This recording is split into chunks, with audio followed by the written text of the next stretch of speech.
Hello and welcome to the Surgical Spirit podcast. I'm your host, Dr. Al-hakim, the Third Eye Doctor. Pull up a chair and get ready for some candid and uncompromising discussion with experts, innovators, agitators, and influential people from every corner of health and well-being. From inside the hospital to at home in the kitchen, we're leaving no stone unturned in our quest to uncover the secrets of healthier, happier, more successful, and less stressful lives. Thank you so much for joining us, and without further ado, let's meet this episode's guest. Hi Amna, how are you doing today? I'm good. Hi there, how are you? Yes, very well. The weather's great here. I mean, I always mention the weather when we start off because it's a very British thing, because it's so variable here. It's a nice soft landing to a conversation. And you can sort of break the ice, so to speak. Wonderful. How, Yeah, the how weather's how do you break the ice over in the States? What's like the first kind of icebreaker conversation you have? I think they vary widely. Some people will end up mentioning the weather as well, but not as strongly. I mean, I'm in the southern part of US right now. I'm talking from North Carolina, and it's very warm. People over here often will ask you if you want to eat something or you want to have some iced tea since it's summers, something like that. Invite you, hospitality, mention words like honey or sweetie, and very warm. So how did a physician like yourself who qualified in Pakistan end up in North Carolina?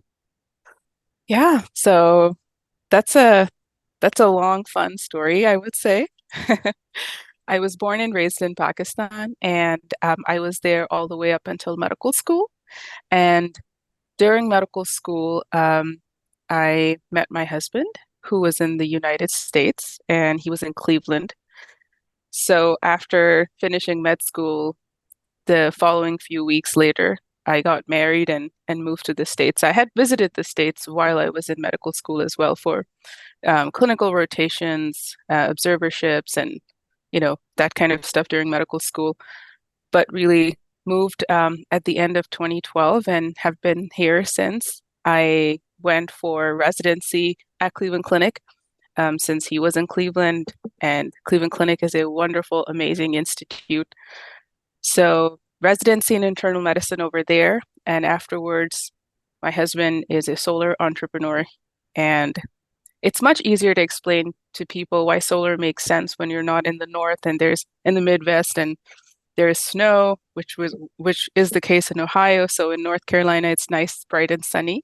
And we moved here, and I started practicing as a primary care physician. And that's how, Right. So yeah, solar, as in like the sun solar, not sort of singular solar. Right. Okay. as the sun solar, yes. Yeah. Right. So how did you meet your husband? How did that happen? It's a fun story. So I would say my mother-in-law met me first, as is the case with a lot of Pakistani mother-in-laws, but it wasn't your classic like arranged marriage or anything like that. It was at a dinner event. And she met me and she fell in love with me first. And then she Did she mentioned say to, why? um, well, if I say the things that she said, I would sound very, I don't know, I would sound a bit full of myself. I don't know how else to say it. She said I was very charismatic, nice, um, very nice to all the older adults and just like smiling. And those were some of the attributes. And when she met me, I was very young, like I was 19 at that time.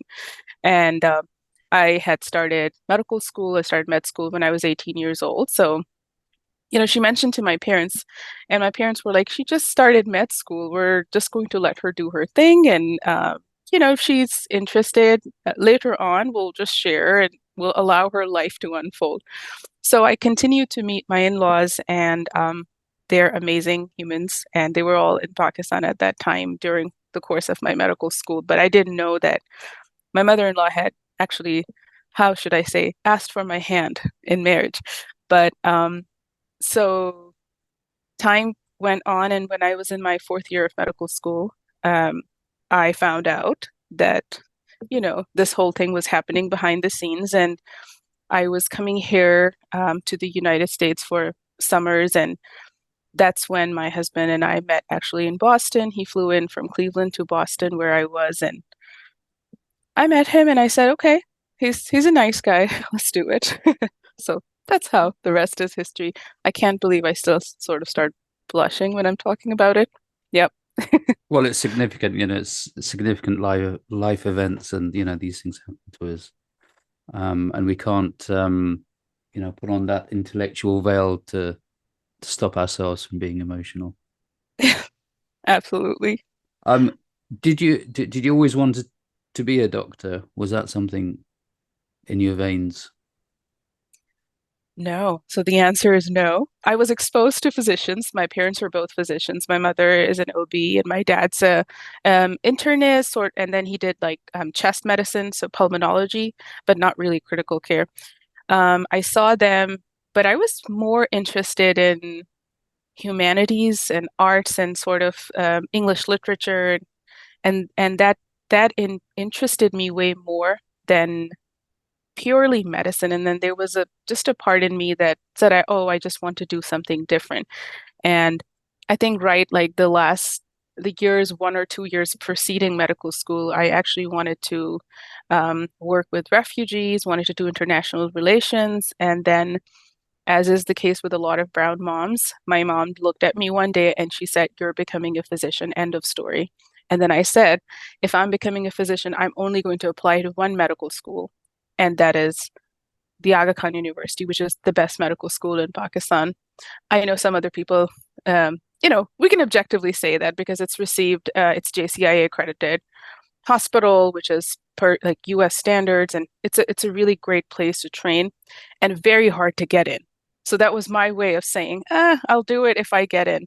And my mom, like, she also sort of laughed at that time a little bit, but then she said, "No, you're becoming a doctor. Like, apply to just one more hospital or one more institute." And so I did. I applied. I took my SAT exams and I applied to another hospital, which is also nice. It's a nice medical college, close to where my parents are located. And I got in just based on my SAT scores. But I said, just remember, I just did it because you asked me to. I actually only want to go to Aga Khan. And then I did work hard for it. And as I got into the process, I did start realizing that what I had wanted to do was right alongside with helping individuals. And in medicine, there is so much compassion. So I could still work with really challenged populations while I was a physician. I mean, that might actually be more useful. So I started seeing what my mother wanted me to see. So it wasn't all like I'm not going to do it, but I did put my foot down in just wanting to go to that one institute, and I worked hard. I got lucky. However you want to phrase it. So I did end up in Aga Khan, and that's where I, went for my medical school. I mean, did you say that so that you don't get in, or was it you just wanted to do the best and be the best and trump your parents, so to speak? I think it was a little bit of both. Mm. There was a little rebellious streak in me, which was saying, "Oh, you know how you're not really sure of yourself till you actually end up in that position." And I feel that I never really celebrated all my successes at all the different phases of life up until very recently, the last few months, because it's for physicians and the way our lives are carved, it's like one thing and then the other thing and then the other thing. So at that time, personally did not believe that I will get into such a great institute. But I knew that if I was going to become a doctor, that is the only place where I wanted to go for my education. It was that or nothing.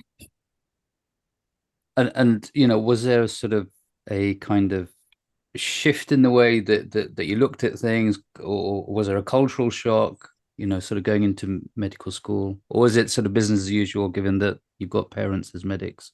Did something change inside of you doing medicine in medical school? Yeah, yeah. I would say yes, being surrounded by physicians, your whole life, literally from the the time you were born, and you see their struggles and you see how hard they work. So some of that just becomes second nature to you, just the expectations. Um, I do think that medical school had its own challenges that it provided me, and a lot of things that I had to overcome, and I really didn't appreciate that in the start. So I guess what I would say is before entering medical school, I had the observer lens. I could just see these people working hard, but to truly and genuinely start walking in their shoes is the point I would say once I became a medical student. I feel that my relationship with my mother got so much better because I understood her struggles so much more, and I imagine like how hard she would have had to work to get to where she got, and go through this, and my dad. So I started becoming a more understanding daughter, I would say, as well, in this process. And medical school itself was an interesting journey because I didn't go in with a closed approach, like, okay, I'm now entering medical school. I'm going to leave and I'm going to do this, or this is the specialty that I want, despite having, parents and seen things. And I really was genuinely very curious about what it is. And so, which led itself to multiple other interesting events where pretty much every rotation I thought that, oh, I'm going to end up like doing this rotation. And having, enjoying surgery and medicine equally, which I know that a lot of people struggle with that. Um, I truly did enjoy all my surgical specialties. And I mean, I even had fun, so much fun in ophthalmology. I will just say that, Heather. Yeah, I had great fun in ophthalmology in medical school. I couldn't believe it was actually a specialty, or people actually did this work, because it didn't feel like work until you had to do the exams, in medical Yeah. school, because it's like, wow, it's like a different language, and different way of working. When did so you were curious in sort of all aspects of medicine, really? You were sort of open-minded to all aspects of the medical field. Yes, I absolutely was. I, I would call home after every rotation was over. That's it. I'm doing this. And my dad and my mom were just, they would laugh and they would be joyous that, I'm having a good time. I think there were some specialties I knew would be challenging. I love pediatrics, but I felt that I would find it challenging later on. I loved the medicine of pediatrics, and the same was with neurology. I just felt that it would be challenging for me. I couldn't see myself practicing that way. But I mean, I even loved orthopedics. I know I said I even. I mean, it's a great specialty. There were procedures involved, and what I loved about internal medicine was really how it encompassed everything. So you get to do everything, but I didn't have a single elective rotation that I chose to do outside that was in internal medicine. I mean, I did electives in general surgery. I did a sub-I in anesthesiology. I loved psychiatry. So when, at the end, when I was deciding, okay, what am I going to do at the end, I felt like, okay, internal medicine. And somebody asked me, well, you don't have a single elective rotation in internal medicine. Like, why? And I said, that's exactly why. Because I feel like I've tried everything else and had a great time in everything else. And that's where I'm going to land. Wow, wow. And when did the American dream start? What was the formal event that got that going? The American dream was always there. It was there since the second year of medical school. And the marriage and the husband part, it just meshed into the American dream that I had. I think I would have come to America for getting my postgraduate education regardless of that earlier event. I mean, I don't think I know. Like that's how, because at this point, I'm trying to leave a bridging language out of my words that, show that I have doubt. Honestly, if I reflect back, every time I have set an intention and worked really hard towards something, I try to enmesh myself with positivity, and I was doing those things very early on in ninth, 10th, 11th grade, and I felt and I feel that. all of this really propelled me to go and realize my dream. So to answer your question, Heather, I think I wanted to that started in the second year when I was reading and learning and all the things. And our clinical exposure also started in year two of medical school. My medical school was based off of the British system as well. So it was MBBS, it was 5 years. And slowly, gradually worked towards that. And when I did my elective rotations here, I really enjoyed medicine. And I felt that for me, I really wanted a challenge for that next phase of what I want to do as a person. And being in the United States would allow me to have that challenge. Yeah, yeah. So really, the reason why you went to Aga Khan is to go to the States, sort of thing. Oh my goodness. No, I No, would I might not agree with that statement because when I went to Aga Khan, that was to be the best doctor that I could possibly be. right, And right. and I still firmly believe that's the university that you have to go to in Pakistan. I have a lot of other colleagues that have gone to phenomenal other medical schools in Pakistan, but I will strongly acknowledge and hold on to my bias because the statistics say that, and also because I had such a great experience and continue to do so. And such a creative curriculum that allowed medical students to think outside the box. It was not like rote learning. It was problem-based learning and so many other amazing ways in which I was exposed to education. So I will still hold on to that bias.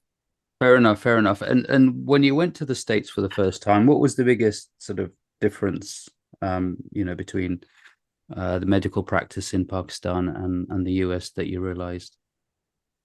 Yeah, I feel for me, being in Aga Khan, like other people might have experiences as an international medical graduate where, the system is very different.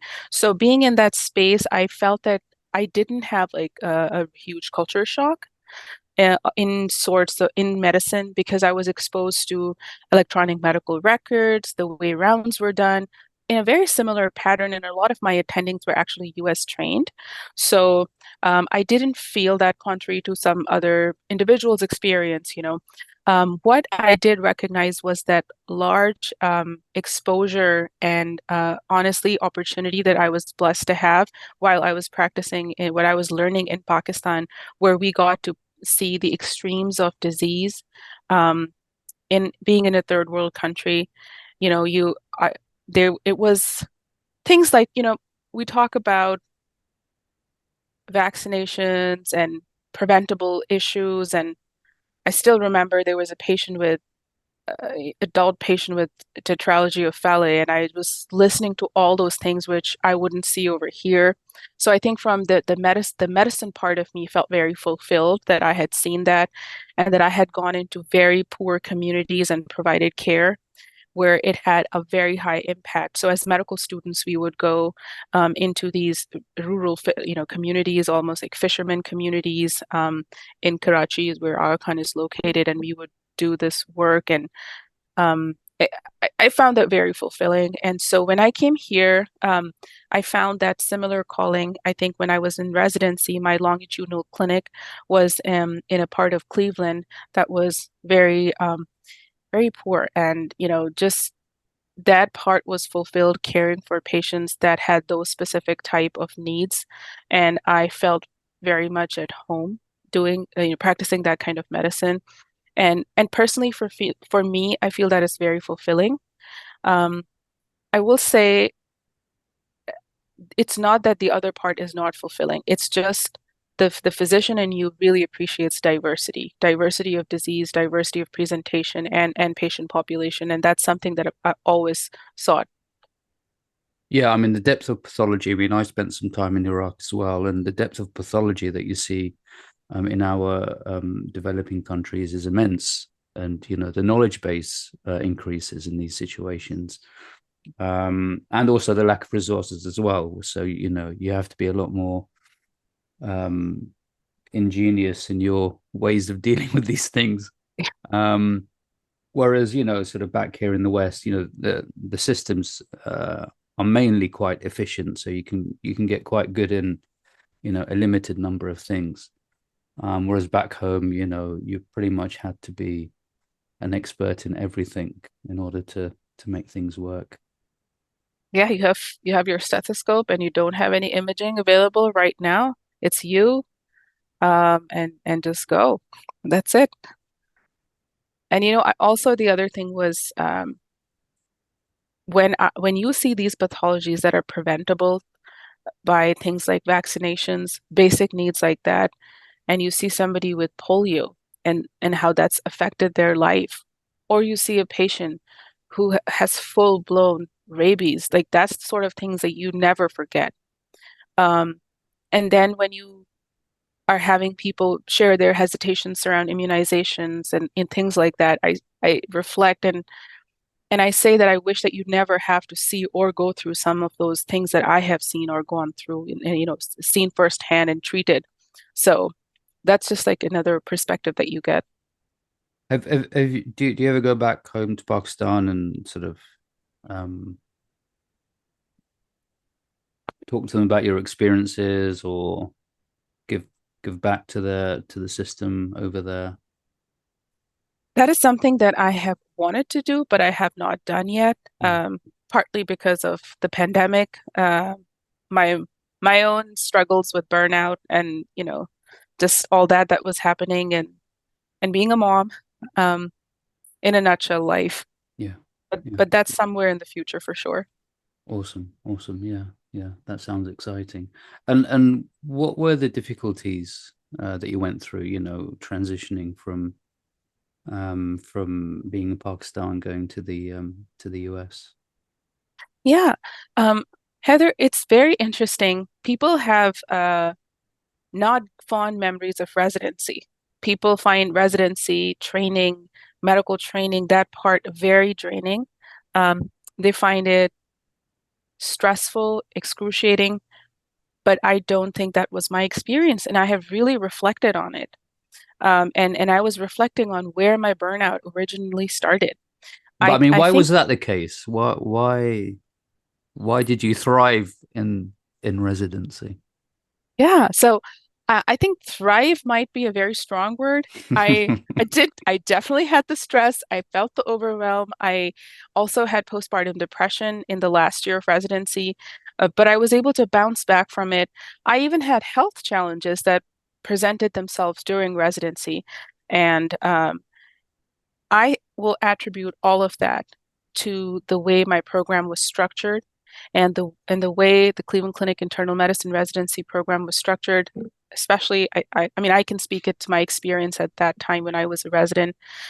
It was very supportive from my chief residents to my colleagues and to my program director. Um, People were very helpful. They genuinely cared. Um, when And as I reflect back, I guess I'll just share it. I was going to share it at some point anyways. Um, the day I found out that I was expecting my daughter now, who's, healthy and well, and I'm okay.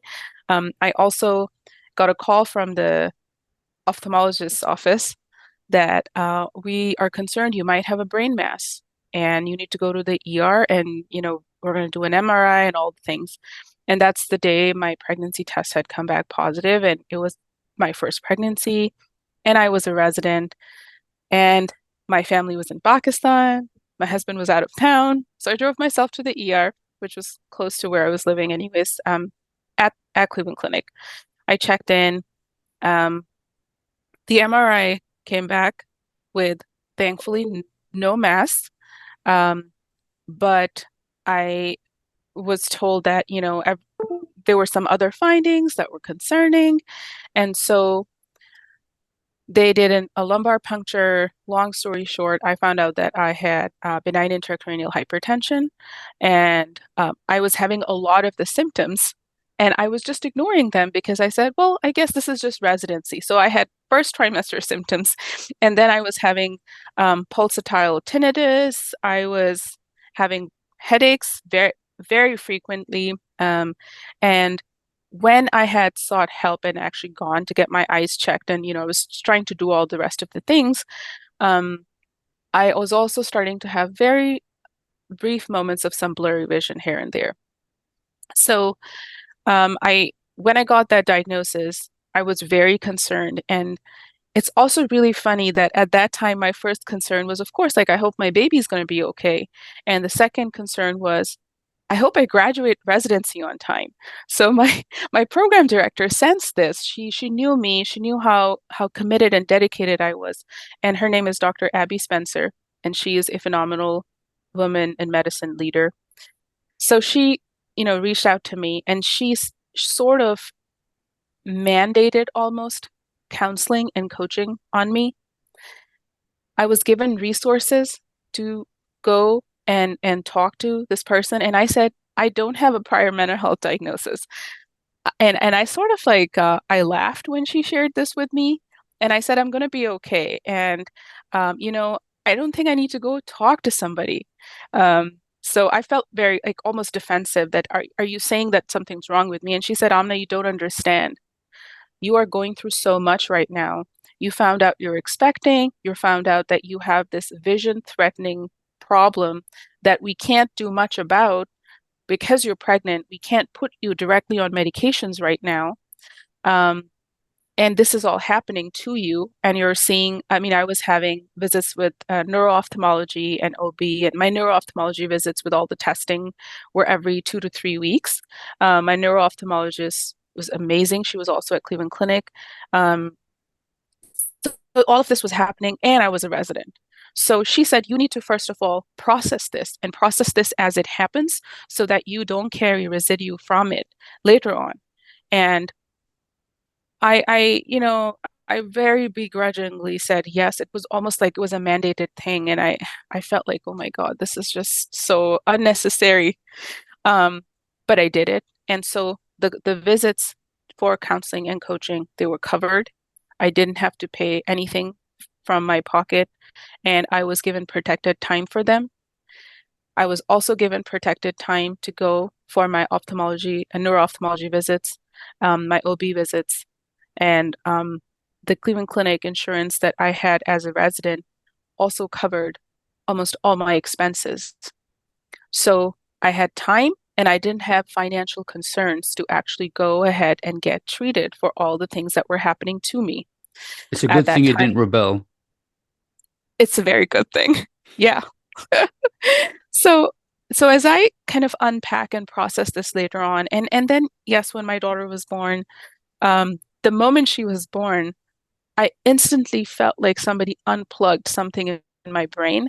And there was this immense physical pressure. I almost feel like unclogging a drain. That's how I describe it. That's how I felt afterwards. And my neuro-ophthalmologist, she said, there were a handful of cases that were studied all over the world because I didn't have any risk factors at that time for me to have benign intracranial hypertension. She said this really primarily might have happened because of pregnancy, and for me, when I look back, I had an excellent program director. I had excellent chief residents, very amazing colleagues. Like my co-residents, they were checking in on me. They didn't know what was happening. They knew something was up, and she needs to go and get checked and stuff. But they were there for me all through the time. And then I didn't have financial worries, like, am I going to be able to pay for this? So even though at the end I also had a bout of postpartum depression, that also lasted way shorter than the second time I had postpartum depression. So I feel that my residency experience is a classic example of what happens when your program director and your program actually cares, like genuinely cares for your wellness and well-being. And I very proudly can say I was not a burnt out medical resident. And how common would you think this is in your in the other US medical residencies? From I think it's about the conversations all the residents are having. I don't think it's very common. Mm. And I know that it's a complex problem. And there is support and then there is true wellness, like not just here's a PowerPoint, let's talk about wellness. I'm very, I would say, happy about the fact that more changes are being made towards the positive direction from uh, the program level themselves, like the program directors, all the way up and up to the ACGME. the American College of Graduate Medical Education, the initiatives and the recognition for resident wellness is increasing. Um, I just wish it would increase at an even faster rate because physicians and doctors and residents, especially medical trainees, are exposed to all this every day. So, you know, all of the initiatives can be there, but till you have somebody who is genuinely lending that caring um, hand to you, like if your program director genuinely cares, it shows through. Because when somebody genuinely cares, they will make sure what you need, your need is met. So even though I was reluctant, she said, this is happening. And then there were other instances too during this whole time. This was a 9-month process. Um, and thankfully, things didn't get to the point. I mean, I just feel very incredibly lucky that I didn't lose sight. My vision, I did not have vision symptoms. The other symptoms I had to manage along the way. I mean, I still continue to have those palpable, pulsatile tinnitus and headaches here and there, but we made it work and I was fine. Um, I don't think that that is the experience of every resident um, in the US. And I really hope and wish that we can get to that point. And do you think that's a realistic goal, given that physician burnout and mental health problems and even suicide is a major issue, not just in the US but in the UK as well. I mean, Yeah, is it sort of a leadership hesitancy, or is it sort of much more complicated than that? I think it is complicated and it's not complicated as Hmm. much as we, almost create this learned helplessness. Because the moment you say something is complicated, then and you start thinking, oh, man, I am going to need so much effort. I'm going to need to do so many things. So I think I'm a dreamer. I'm clearly sitting from Pakistan in the United States. I'm a dreamer. I'm here. And I continue to hope, and I'm very optimistic that things will change. And, um, you know, all big things happen that the changes that are made from tiny shifts. So we know that there are tools that work for resident wellness. We know that there are tools that are out there. It's just the implementation. And the moment that we continue to call this a complex and complicated issue, the more barriers we're trying to create between the actual issue and the solution. So, for example, we know that sleeplessness and sleep deprivation is a big issue, and it's almost that a resident or a doctor is working while they're impaired. So there's going to be an alternate solution. Now, the ACGME has put in work hours for residents and other things that are in place in the United States, and there are initiatives such as I remember from the time that I was a resident that if you are post-call, if you're tired, this is a free cab to your house. Please don't drive, things like that. But unfortunate things will continue to happen till we don't genuinely, force the implementation almost, and then get buy-in from the residents. Like, what do the residents want? And I'm also hopeful because the future generations of doctors have seen us burn out, and they have seen us fizzle out of our elements, and they're very mindful. I feel that they are more mindful than our generations, and even like 1, 2 years below me, they're more aware of self-care issues and I feel that they want to be more conscious of how they advocate for themselves.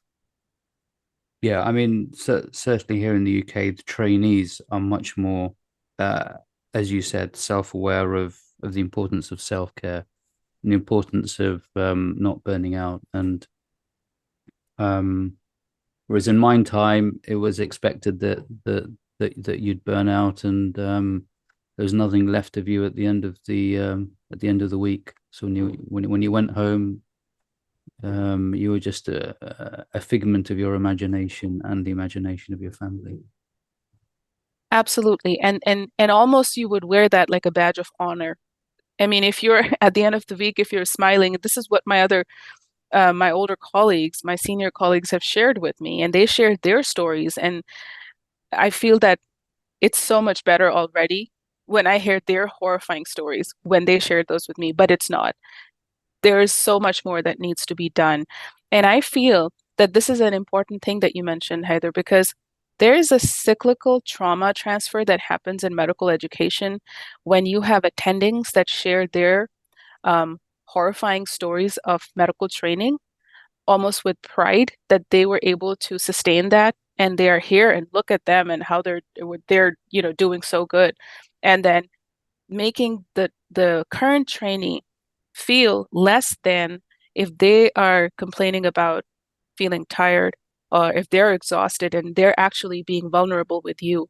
So in that moment, an attending, as a senior physician, you are basically trying to transfer all the trauma that happened to you onto this resident who is now trying to not actually go through that. And so I feel that and to the senior doctors, I feel that they need to get help. Like this is not a badge of honor. You were put under stressful, traumatic training conditions. And of course, your body and your mind, and you carry all that with you. And then you are now responsible to teach and nurture these medical trainees. And you're really going to be sharing all this with them. So it needs to stop at some point. Yeah, I mean, it's interesting that how counseling and coaching made a big difference to your training experience, and that's certainly something that is implementable um, in the current system. It really is. And I mean, we have data, we have randomized control trials that show that coaching medical trainees works. And I'm very encouraged to see that there are a lot of programs that are now investing in medical trainees get that. So I don't think that the picture is all dark and grim, but is it happening fast enough? Not really, because the concern for physician suicide, it continues. And you know, for not just medical residents in all training programs, the data right now just shows that suicide is the number two cause of death for trainees all over US. So this needs to happen faster, and there's so many other statistics that go along with that. Um, I almost feel that we need to give a suicide warning to medical students when they start um, medical education. So, and it's not that to deter people from entering medical education, it is so that you are aware that this is a potential risk so that you look out for that and you seek appropriate help. I mean, I know we can't generalize, but I mean, why do you think that's the case amongst medical trainees, that the high, having a high rate of suicide?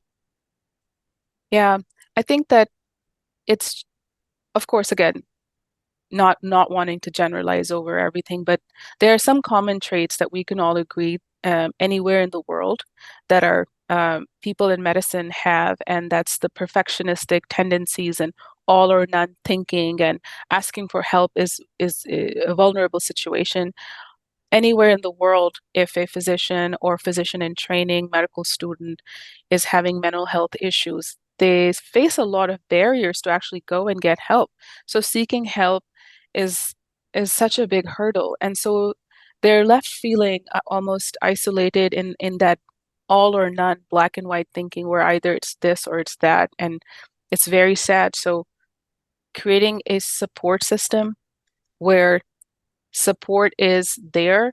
And frankly, if you were to ask me what would I want, I think that from day one of medical education, when you start a medical school, you need to start seeing either a counselor, a therapist, or have a coach that helps you cheer on, because that would be imagine that, what a supportive way would that be to go from medical school to then further training, and you've had that support system with you, almost like a longitudinal curriculum. Yeah, yeah, yeah. I mean, I was quite lucky. Um, I had my mother and my wife, and close knit um, religious community that sort of helped me to carry on and overcome my demons. So that's what helped me get through. Um, I mean, I got to know about you because you wrote a post about your postpartum depression, and it was quite a striking post, a very courageous and real post. And it really struck me um, about how difficult it was for you at the time. Thank you, Heather. Yes, it really was. And I had not shared, I can count on my one hand how many people actually knew about that. And that did not include my parents. So I think it was my husband, two close friends, and my brother. So just four people who knew that I was actually going through this episode. And it happened twice. And so my younger daughter is now 4, and my older is 7.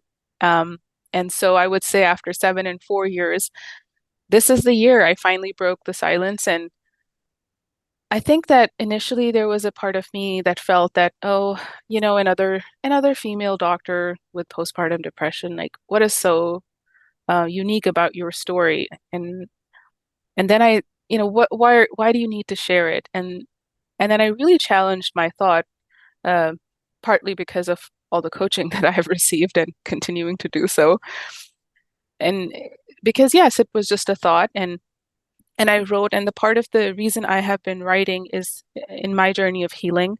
And so I felt that if I could pen it down and actually have it in print, then everyone's going to know. And then let's see what happens. And maybe this is my way that I didn't speak those words, but I wrote them.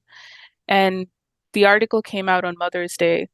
Um, it had such a powerful impact. My inbox was flooded with women from all walks of life and from diverse backgrounds, physician and non-physician, that shared how they had felt. And it was very striking because a lot of these messages were separate, and I felt that there was this element of shame that's attached with postpartum depression in a variety of ways from different cultures, different backgrounds. And it's still, so I felt that their stories and them reaching out to me was so much more healing to me than just me putting the words out. And then I sent Why that was article that? to Why was that? um, because I tapped into common humanity at that time, that this was the lived experience of so many women from so many different professions and so many different culture and religious backgrounds. I felt that I was really bonded in sisterhood at that time.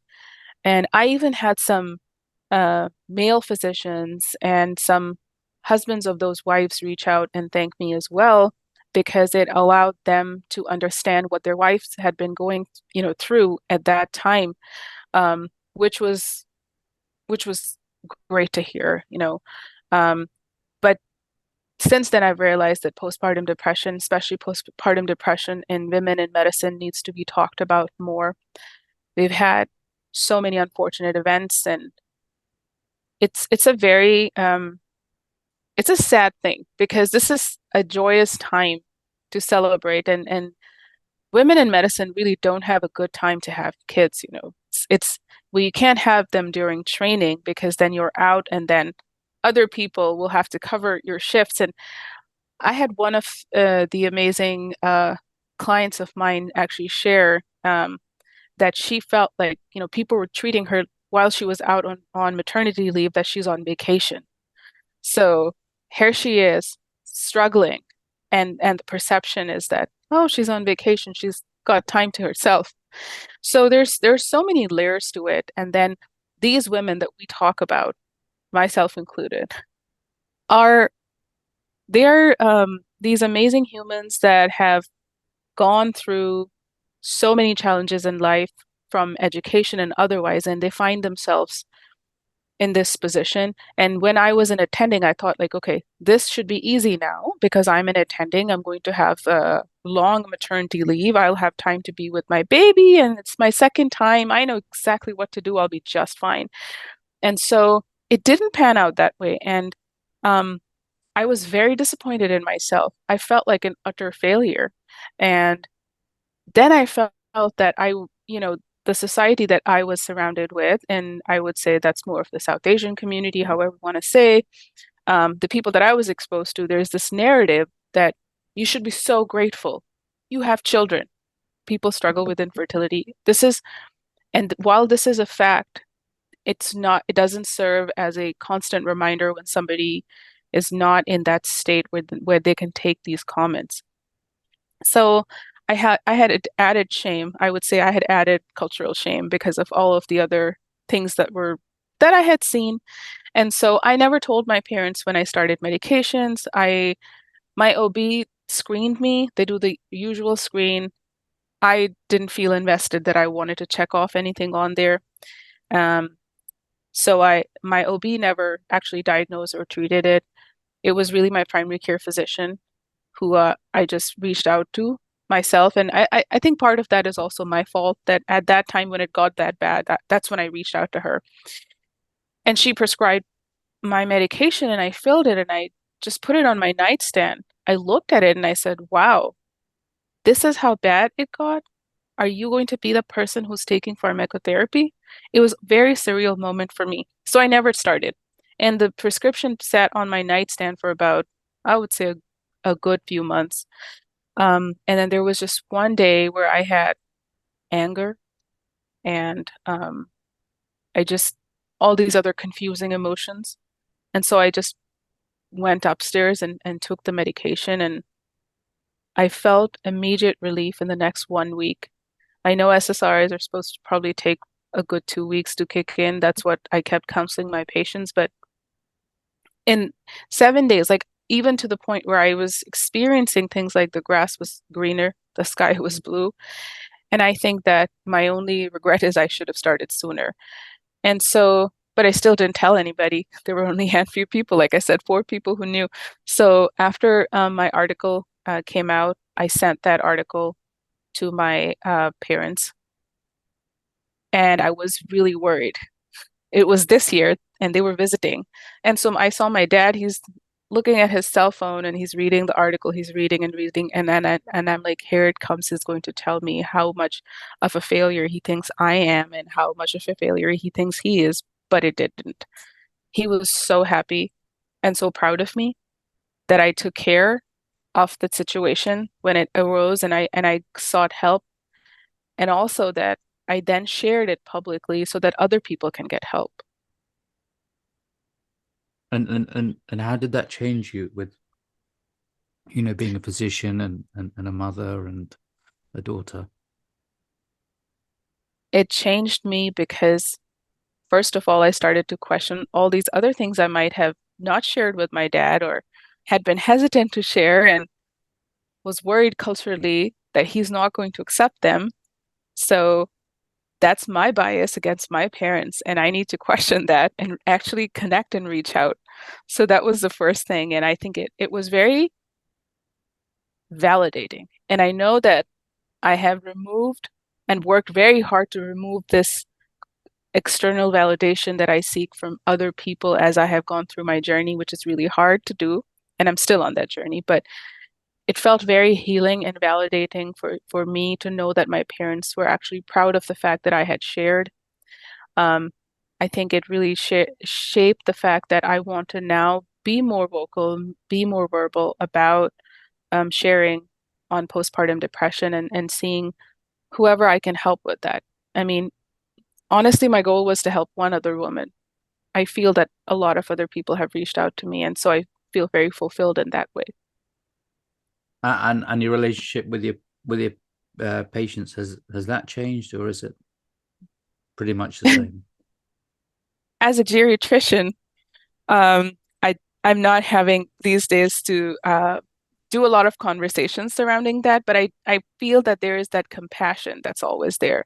And so with any experience that I have had, a personal regarding this issue, which has been so far the only active mental health issue that I've dealt with. The other things were imposter syndrome and burnout and all these other things. I feel that a part of me just is very, very close to the patient experience. And I think that this was really instilled in me when I got my own diagnosis um, of benign intracranial hypertension at that time. Just being the patient at that time, it can feel very disempowering. And then when my physician used to make me feel empowered and that I have agency and things can get better, I'm still going to carry that with me forever. Wow, yeah. I mean, certainly these stories are very powerful when they come from positions of so-called authority and specialty. Um, what kind of changes do you want to see sort of going forward? I mean, you've experienced the sort of um, feedback from other individuals who've experienced what you've experienced. What changes would you like to see being done? I think specifically for postpartum depression, every institute needs to review their parental leave policy and see how much support can be assigned. And, when we say, well, realistically, this is not possible. And, well, in an ideal world, yes, people will have like long parental leaves and then will come back whenever they want to. I would really question that thought that some of the leaders are having, because if that amazing physician employee that you have will struggle in their postpartum time, are not supported enough, they're at high risk of getting burnt out. They're at high risk of moral injury and all these other entities that will ensue. They will likely leave your institute. And at the end of the day, the cost to replace that amazing physician is going to be 2 to 3 times.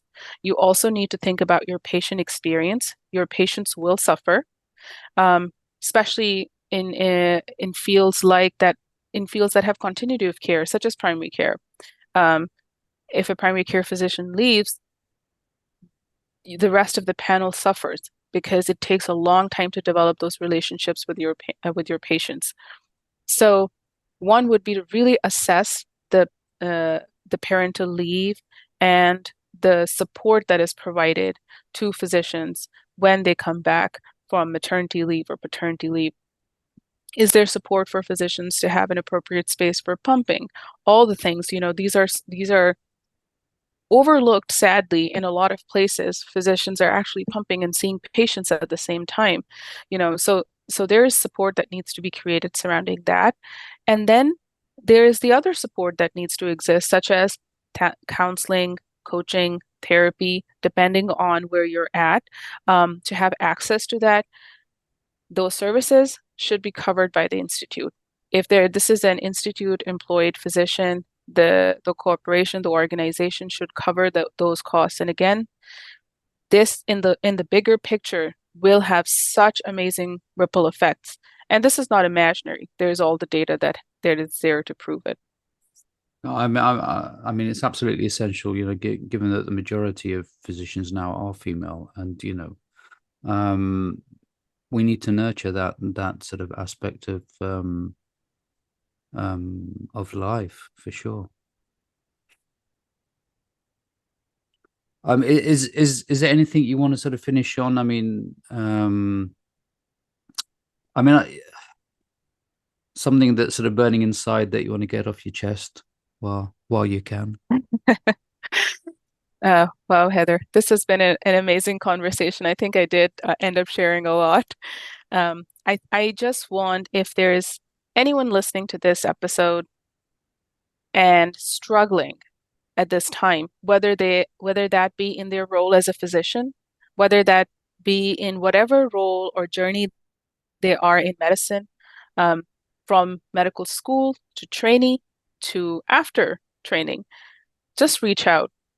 Honestly, the first thing is to reach out. And even though it's exhausting at that time, and sometimes you feel like nothing is going to change, but that first step can actually set a lot in motion. And when I say reach out, I mean to somebody professional, whether it be your primary care physician, your GP, your other, a counselor, a coach, a therapist, anybody. Just take that first step. And if you feel that that's a lot and you haven't shared with a single soul that um, your family members, your friends, just say something to anybody. Please don't suffer in silence. Asking for help is useful, and what you say matters. Please just reach out. Great, that's awesome. I like to end on this question. What are the three things you would tell the 18-year-old Amna who's about to go to the medical school, of her choosing, of course, given, you've experienced what you've experienced over the last few years, what would your three top tips be to her as she's about to Oh, start medical school? wow. This is a powerful question. I would say trust in yourself, be kind to yourself. Self-compassion is important. And honestly, just be you, because I think that my innate qualities have served me well so far. Of these three things, I would really highlight self-compassion because I've been very hard on myself. Awesome. That's been great. How can people get hold of you? What's the best way? Yeah, absolutely. You can find me on LinkedIn with my first and last name, Amna Shabbir, MD. You can also go to my website, which is DRAMNASHABBIR.com. So dramnashabir.com. Great. Thank you, Amna. It's been great. Thank you.